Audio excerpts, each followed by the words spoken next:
Hi കൂട്ടുകാരെ, എല്ലാവർക്കും നമസ്കാരം.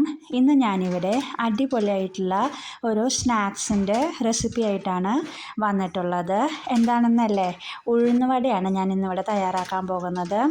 വളരെ രുചികരമായിട്ടുള്ളതും വളരെ സിമ്പിളായിട്ടുള്ള രീതിയിലുള്ള ഒരു ഉഴുന്നുവട പ്രിപ്പറേഷനാണ് ഞാനിന്നിവിടെ നിങ്ങൾക്ക് കാണിച്ചു തരാനായിട്ട് പോകുന്നത്. അപ്പോൾ നമുക്ക് എങ്ങനെയാണ് ഈ സ്വാദിഷ്ടമായ ഉഴുന്നുവട തയ്യാറാക്കുന്നതെന്നുള്ള റെസിപ്പി നമുക്ക് കണ്ടു നോക്കാം. അപ്പോൾ അതിന് ആദ്യം നമുക്ക് വേണ്ടത് ഉഴുന്നാണ്.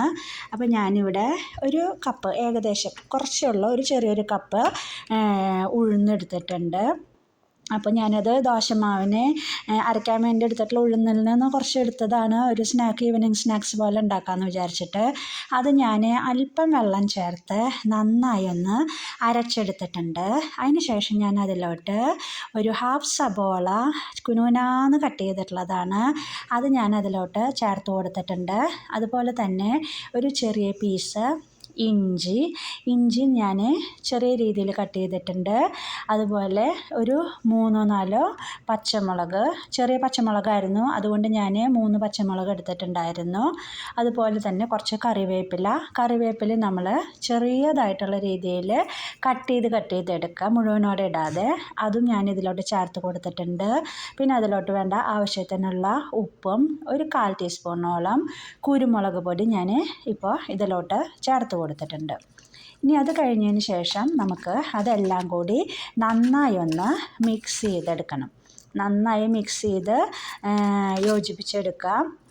അതിൻ്റെ കൂട്ട് റെഡിയായി കഴിഞ്ഞാൽ മാത്രമാണ് നമുക്ക് ഉഴുന്നുവട തയ്യാറാക്കുമ്പോൾ അത് ശരിയായിട്ടുള്ള രീതിയിൽ കിട്ടുള്ളൂ. അപ്പോൾ നമ്മൾ ഇത്രയും കാര്യങ്ങൾ ശ്രദ്ധിക്കുക. അതിന് ശേഷം ഞാനിവിടെ ഒരു പാൻ വെച്ച് കൊടുത്തിട്ടുണ്ട്. പാൻ ചൂടായതിന് ശേഷം നമുക്ക് അതിലോട്ട് ആവശ്യത്തിനുള്ള ഓയിൽ ഒഴിച്ചു കൊടുക്കാം. ഓയിലൊക്കെ നന്നായി ചൂടായി വരട്ടെ. ഇപ്പോൾ ഇതാ ഓയിലൊക്കെ ഒരുവിധം ചൂടായി വന്നിട്ടുണ്ട്. ഇനി ചൂടായ ഓയിലിലോട്ട് നമുക്ക് ഈ ഉഴുന്നുവടയ്ക്ക് വേണ്ടിയിട്ടുള്ളത് നമ്മൾ ഉഴുന്ന് കുറേശ്ശെ കയ്യിലെടുത്തിട്ട് ഇടണം. അപ്പോൾ അത് നമുക്ക് പല മെത്തേഡുകളിലൂടെ നമുക്ക് ചെയ്യാനായിട്ട് പറ്റും. ഞാനിവിടെ കാണിക്കുന്നത് അങ്ങനെ തന്നെ ഓയിലിലോട്ട് ഇട്ട് കൊടുത്തിട്ട് സ്പൂൺ കൊണ്ട് ഒരു ഹോൾ ഉണ്ടാക്കുകയാണ് ചെയ്യുന്നത്.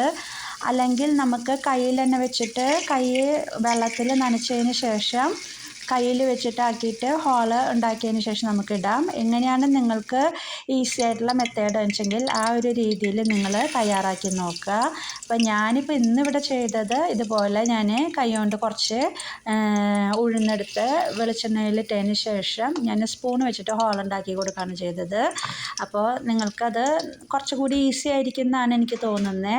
അപ്പോൾ ഇങ്ങനെ ചെയ്യാത്തവരുണ്ടെങ്കിൽ ഒന്ന് ചെയ്ത് നോക്കൂ കേട്ടോ. എന്നിട്ട് അഭിപ്രായം പറയാനായിട്ട് മറക്കരുത്. അപ്പോൾ നമുക്ക് അടുത്ത വീഡിയോയിൽ